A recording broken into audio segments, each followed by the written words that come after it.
and give me 25. I'm the gunny. It's time for the quarter with Gunny Songs. It's time for the gunning.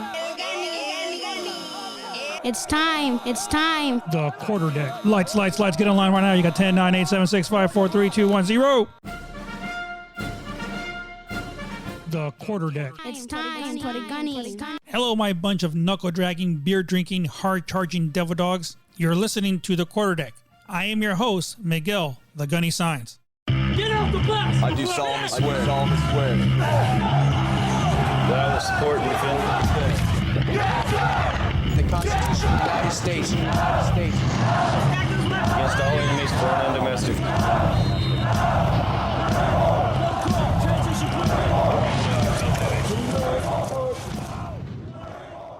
Today on the quarter deck, we're going to continue reading our story regarding the 1st Marine Division.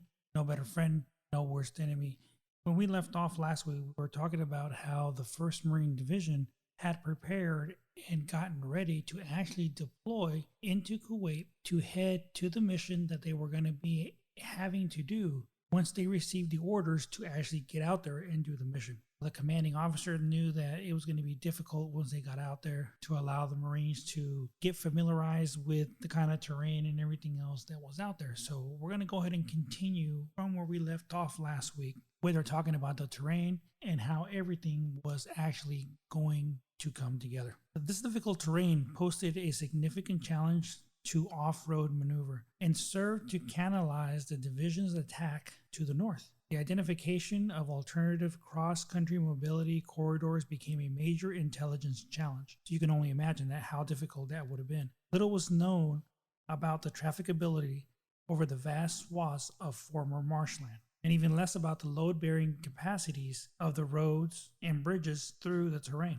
In many serious defensive efforts, the Iraqis would certainly take maximum advantage of this terrain, destroying bridges, mining culverts, and using induction warfare to delay the division's advance. During planning, this fight was often characterized as the War of the Bridges, and nearly every stage of the division's plan was tied to a water obstacle in some way. The most pronounced feature in southern Iraq was the Jabal Sanam, also known as Safwan Hill, or Hill 451, for its map designation. The nominating heights of this hill, only 3 kilometers north of the Kuwaiti border, provided near continuous lines of sight well into the northern Kuwait. It was known to house several Iraqi observation posts and a signals intelligence gathering facility. This particular terrain feature was also to dominate a great deal of the division's staff attention later. When faced with almost impossible task of pre-staging large-scale ground forces in Kuwait without giving clear signals of the division's tactical intent to the enemy. To orient the division to this new topography, the commanding general directed at the G2 to prepare a southern Iraqi orientation map. This map, created by the 3 Lance Corporals, Robert Lupi,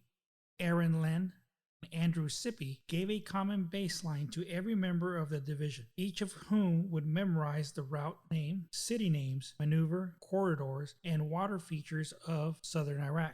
The division shared copies of this product out of supporting units, higher headquarters, and even the commandant of the Marine Corps. The place names displayed on the product would soon have special meanings to the division, as they would represent the battles fought and won by the blood and sweat of the Marines in combat, and would be the focus of the enemy's efforts of thousands of individuals. The familiarity of the division's Marines with the places of this map would ensure these important places would have strong resonance during the execution of the battle plan. The division focused on the vulnerabilities of the large Iraqi forces in order to ensure its rapid destruction. There were both physical and psychological weaknesses that could be exploited, and striking them became an important element of the division's plan. It was clear that although large in size, the Iraqi armed forces were poorly trained and equipped. Inadequate logistics and poor equipment readiness rates severely limited the offensive maneuver capability of even the best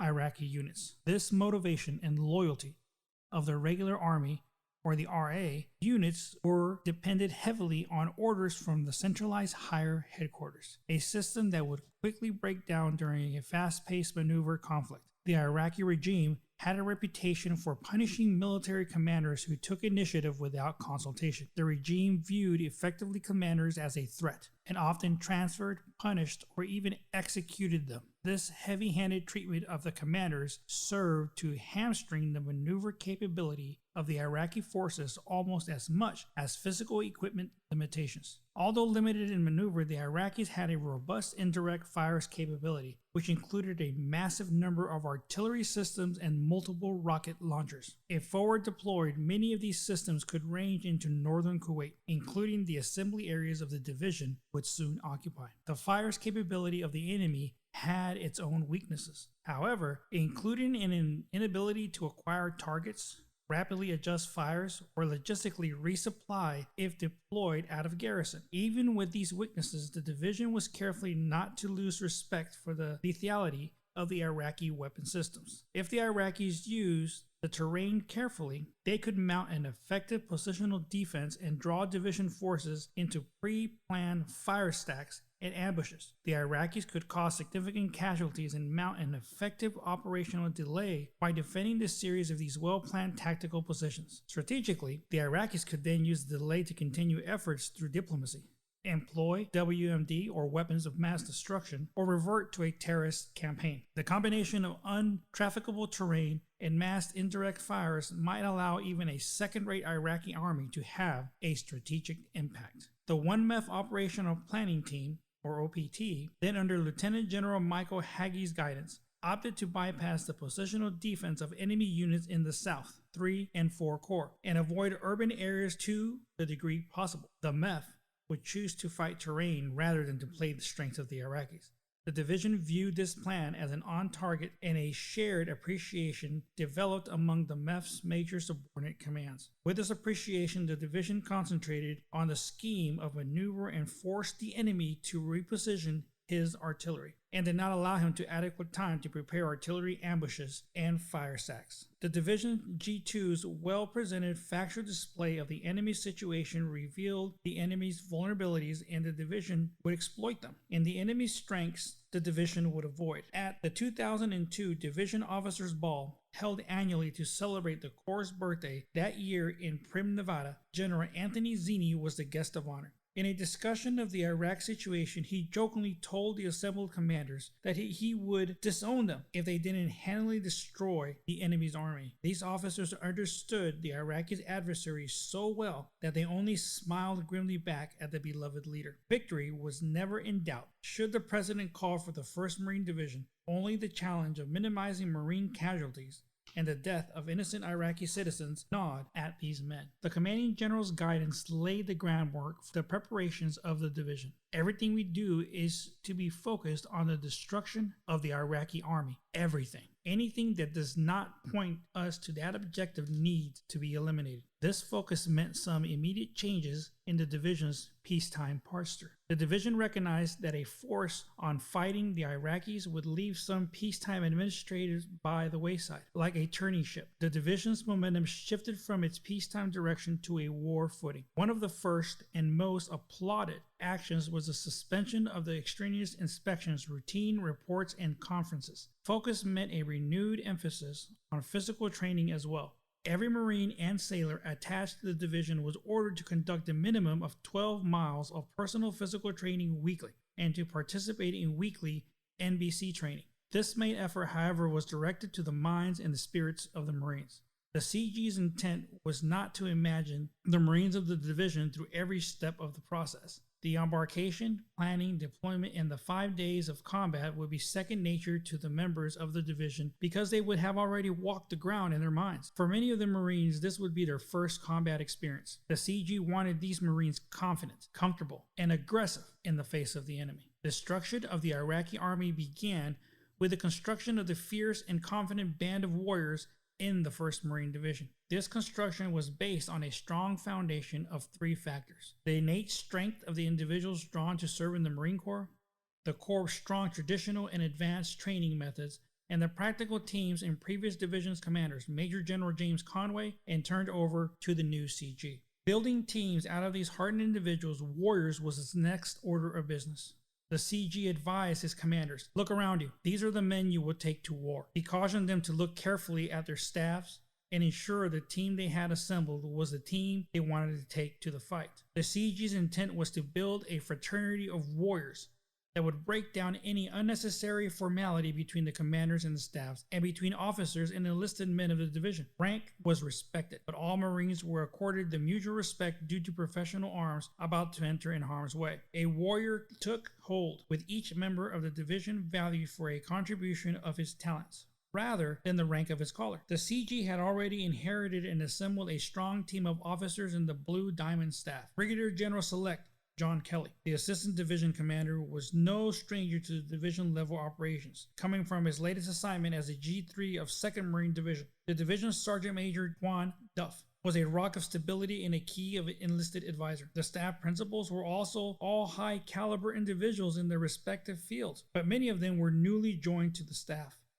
The no-nonsense Chief of Staff, Colonel Ben Saylor, until recently the commander of 11th Marines, went to work breaking off down staff firearms and developed the fraternity that would lead to success on the battlefield. The G3 Colonel John Tulin had been the S3 of the 7th Marines when the commanding general had been its commander, and he also been a light armor reconnaissance or LAR battalion commander. Colonel Jim Hawcroft, the G2, had years of experience as a military attaché and little patience for intelligence bureaucratics. His experience in the last Gulf War left him with a personality held objective of focusing intelligence down the lowest tactical level. Lieutenant Colonel John Rodmandow gave the team a strong G4 with a broad-based expertise in logistics as practiced in the type of deep striking operations the division planned to execute. His recent Task Force 58 experience in Afghanistan would serve the division well. Colonel Nick Petronizio, one of the scions of the communications community and recently the commander of the division's headquarters battalion, led the G6. Lieutenant Colonel Kathy Pulowski arrived fresh from her previous assignment as the 3rd Marine Division G1 and picked up 1st Marine Division's operation without missing a beat. The dashing Colonel Jim Lukeman, the G7, and Division Inspector, until recently the commander of the 2nd Battalion 5th Marines, provided an experienced hand and a trusted agent for the commanding general for a host of special missions, including the rapid fielding of new equipment and streamlined inspections process focused on embarkation of NBC readiness. Colonel Robert Knapp was the division's headquarters battalion commander, entrusted with the deployed readiness of the division headquarters and the smooth operation of the division commanding post. He headed a strong team of military police, communicators, truck drivers, logisticians, and even musicians that would be the backbone of the successful division's operation. Not satisfied with the cumbersome field headquarters, the division's staff immediately set to work on downsizing the division's CPs. The staff would be small, with no stovepipe experts in any field. Aggressive Marine Air Ground Task Force, or MAGTAF. Officers manned every post. Everyone fills sandbags in his outfit, with the expression most heard around the new CP. Speed is the decision making and the command and control were we enabled by release from cumbersome bureaucrats. The intent was to command and control the division's swift movement with closely integrated air and logistics support as if it were a much smaller unit. The members of the staff were to think more like a brigade than a division. Some individuals and strong staff teams were critical enablers, and now the division's organizations for combat underwent some changes as well. The CG saw habitual relationships they conduct for speed on the battlefield and reorganized the division into regimental combat teams, or RCTs, with which it would fight. In combat, several 2nd and 4th Marine Division units would join the Blue Diamond team and were planned into the RCT organization. RCT-1, Incheon, was commanded by Colonel Joe Dowdy, who was recently served as the MEF's future plan officer. In addition to 1st Marines, RCT-1 included 2nd LAR major elements of the 4th AA Battalion and 2nd Battalion 23rd Marines, a superb 4th Marine Division battalion. Colonel Joe Dunford commanded RCT-5, Grizzly, consisting of 5th Marines, 1st LAR Battalion, and 2nd Tank Battalion. RCT-7, Ripper, was commanded by Colonel Steve Hummer and included 1st Tank Battalion and 3rd LAR Battalion. The Cannon Cockers of 11th Marines, commanded by Colonel Mike Marletto, were integrated into the RCTs in habitual direct and general support relationships as the elements of the division's 3rd AA Battalion, reinforced by 2nd and 4th AA Battalions, 1st Combat Engineers Battalion, 2nd Combat Engineers Battalion, and 1st Reconnaissance Battalion. Thanks to the foresight and aggressive initiative of the 1st Force Service Support Group, or FFSG, Commander Brigadier General Edward Usher, the FSSG provided its own task organizational representation, with assigned logistics units providing direct support down to the regimental level. 2 weeks after the initial orientation, the commanding general gathered his 4 regimental commanders, principal staff, and separate battalion commanders. In a quiet setting and at the recently built MEF Operations Center, the CG continued to build the command team for the division. This Sweet Lodge meeting had the same solemn contemplation, mutual respect, and shared commitment as the meeting of tribal chieftains joining their tribes for battle. There were clear lines of command, but the assembled chieftains were to gain consensus of the division's vision, each committing himself to the fight ahead. The fraternity of shared risk and common vision grew. The commanding general provided his analysis of the upcoming fight and imaged the commanders through the preparations he expected them to undertake. The assembled commanders were entrusted with the preparation of the division for war with the final commission. Gentlemen, we are now in the province of war. Consider every week your last week of peace and apply your time accordingly. As we move forward in our book, we can see how everything is starting to come together, and the commanding general is getting with all of his commanders and putting everything into place as to how he envisions the 1st Marine Division to fight the Iraqi forces. For many, just like me, this is a trip down memory lane, and it allows us to remember exactly what happened and what we went through throughout the whole entire process of us preparing to deploy when we actually left in 2003 to head out to Kuwait, the preparations of the fight that we would have against the Iraqi army. The Quarterdeck is brought to you by Miguel Science Photography. From the beginning of your family to the first birthday and beyond, whether it's a retirement or a Marine Corps ball, Miguel Science Photography is there to make memories that will last a lifetime. Miguel Science Photography is a certified veteran-owned business. Contact them at miguelsciencephotography.com. The Quarterdeck Hero Highlight. I don't believe I heard you correctly.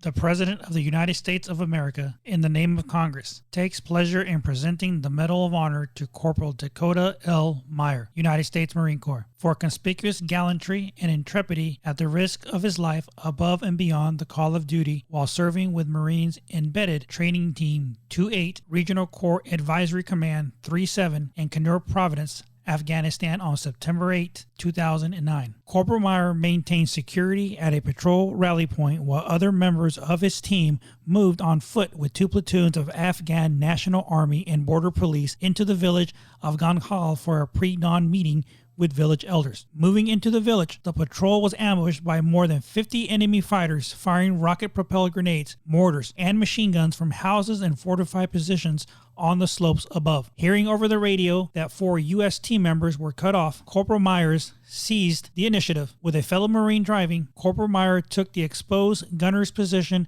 in a gun truck as they drove down the steeply terraced terrain in a daring attempt to disrupt the enemy attack and locate the trapped U.S. team. Disregarding intense enemy fire now concentrated on the lone vehicle, Corporal Meyer killed a number of enemy fighters with his mountain machine gun and his rifle, some at near point-blank range. As he and his driver made 3 solo trips into the ambush area, during the first 2 trips, he and his driver evacuated 24 Afghan soldiers, many of whom were wounded. When one machine gun became inoperable, he directed a return to the rally point to switch to another gun truck for a 3rd trip into the ambush area where his accurate fire directly supported the remaining U.S. personnel and Afghan soldiers fighting their way out of the ambush. Despite a shrapnel wound to his arm, Corporal Meyer made 2 more trips into the ambush area in a 3rd gun truck, accompanied by 4 other Afghan vehicles, to recover more wounded Afghan soldiers and search for the missing U.S. team members. Still under heavy enemy fire, he dismounted the vehicle on the 5th trip and moved on foot to locate and recover the bodies of his team members. Corporal Meyer's daring initiative and bold fighting spirit throughout the 6-hour battle significantly disrupted the enemy's attack and inspired the members of the combined force to fight on. His unwavering courage and steadfast devotion to his U.S. and Afghan comrades in the face of almost certain death reflected great credit upon himself and held the highest tradition of the Marine Corps and United States Naval Service. The award was presented to him at the White House by President Barack Obama on September 11, 2011. The Quarterdeck Hero Highlight. I don't believe I heard you correctly. This week on the Quarterdeck, we're going to look back. We're going to look back at one of our own, not only because he was a Marine, a brother, a devil dog, a Tufahunden, but because he truly was a friend. We're going to look back at the life of Staff Sergeant Vincent Bell. Now, this Marine was actually one of my PFCs when he first came into the Marine Corps, and I was able to work with him and train him and teach him the ways of the artilleryman. So let's start a little bit about talking about him, a little biography on him and where he came from. Staff Sergeant Vincent Bell was born on July 8th of 1983 in Detroit, Michigan, and he enlisted into the Marine Corps on 7 July of 2001. He went to recruit training aboard Parris Island in South Carolina, and upon graduation, he was transferred to Camp Lejeune, North Carolina, in order to attend the Marine Corps Training Program, or MCT. Once he completed that, Private Bell then transferred over to Fort Sill, Oklahoma for Field Artillery Cannoneer Crew Course from October 2001 to December of 2001, which is where all basic artillerymen are trained.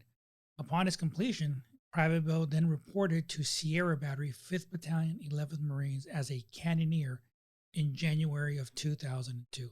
I can still remember the day that we picked him up from the JRC building down there in Camp Pendleton, him and a bunch of other new young PFCs coming straight out of Fort Sill. In January of 2003, then Lance Corporal Bell deployed with the Battalion Landing Team BLT-21, 15th Marine Expeditionary Unit, or the MEU, Special Operations in support of Operation Iraqi Freedom 1. During the very first Iraqi Freedom he deployed during that time. Upon a return from his deployment, he was a corporal and he held the billets of an assistant section chief, a fire team leader, and in September 2004, Corporal Bell deployed with the 2nd Battalion, 11th Marines in support of Operation Iraqi Freedom 2, TAC 2. Once he returned from that deployment, then Corporal Bell held a billet of a Howitzer section chief. In July of 2005, Corporal Bell then transferred into the inactive Ready Reserves.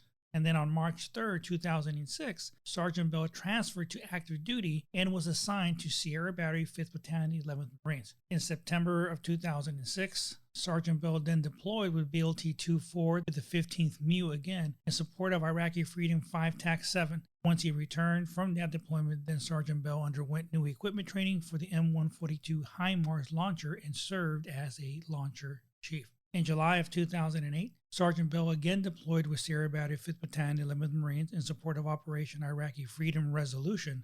Upon his return from this deployment, Sergeant Bell then was reassigned to Headquarters Battery, 11th Marine Regiment to serve as an artillery training school instructor, where he provided advanced training to the section chiefs of 11th Marine Regiment. And in February 2011, Staff Sergeant Bell was promoted to his current rank and reported to Gulf Battery, 2nd Battalion, 11th Marines, where he served as a Howitzer section chief. On October 31st of 2011, he deployed in support of Operation Enduring Freedom 11 TAC 2 as a platoon sergeant for Gulf Battery 1st Platoon while conducting daily combat operations to the Kajaki District, Helmand Province in Afghanistan. His life tragically ended on November 30th of 2011. Staff Sergeant Bell is survived by his father, James, his mother, Pamela, and his sisters, London and Andrea. And he had the personal decorations of his Purple Heart, the Navy Marine Corps Commendation Medal, Combat V, the Navy Marine Corps Achievement Medal, 1 gold star, and a Combat Action Ribbon with 1 gold star. Even now, I can still remember the day that I received a phone call when I was down there in Camp Lejeune, North Carolina, when I was still the battery gunnery sergeant for Bravo Battery 110. We had just recently returned from a deployment from the exact same location in the Kajaki district of Helmand Providence, where Staff Sergeant Bell was now deployed to. I had just spoken to him a week prior to the IED explosion that eventually did take his life. We talked for about an hour over Skype about how things were going there, how I kept telling him to make sure he stayed safe, to look at the plans that we had left there for them when we left, to make sure that he was taking care of his Marines. And that was one thing about him. He always put his Marines first. It was always about his Marines. It was never about what is good for me or anything like that. And a lot of those things that I instilled in him when he was a young POC hopefully did carry over. They did carry over and did allow him to actually use that to be able to train his Marines. And for that, Staff Sergeant Bell, I will always be grateful. It was an honor, a pleasure to serve with you, to be able to share a bit of the knowledge that I had with you. And God bless you. Semper Fidelis, my brother. And we'll see each other again. I want to take this opportunity and thank everybody for joining. Those of you coming back, welcome back. Those of you that are new to our podcast, I hope you enjoy and you subscribe and keep coming back. Just a quick reminder that not only are we streaming on Podbean, but now the podcast is also being available on Apple, Spotify, Google, and all other podcasting services that are out there. So you'll be able to actually listen to us.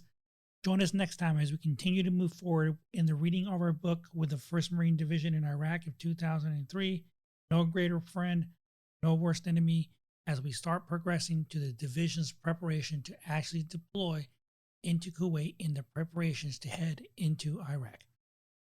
Until next time, this is Miguel, the Gunny Signs. You are dismissed. Get out the bus! I do solemnly swear. That I will support and defend The Constitution of the United States. against all enemies, foreign and domestic.